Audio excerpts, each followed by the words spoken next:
Akala ko nung bata ako kapag nanonood ako ng mga TV shows o movies, akala ko yung mga taong may sariling meeting room, nagtatrabaho sa matataas na floors na may magagandang buildings at may office na parang corporate executives, matagal na sa kumpanya o kaya naman kailangan may sarili kang kumpanya or sarili nilang negosyo.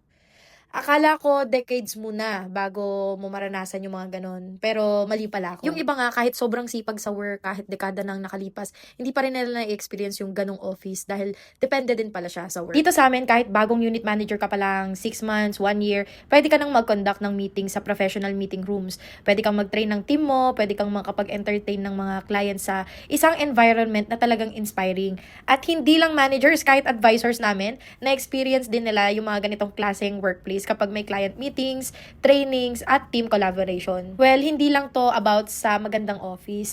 Ang mas importante ay ito yung environment na nagtutulak sa'yo na mas mangarap ka ng mas malaki, mas maging professional, at mas seryosohin mo yung career mo. Minsan, isang environment lang ang kailangan mo para masabi mo sa sarili mo na, kaya ko pala to.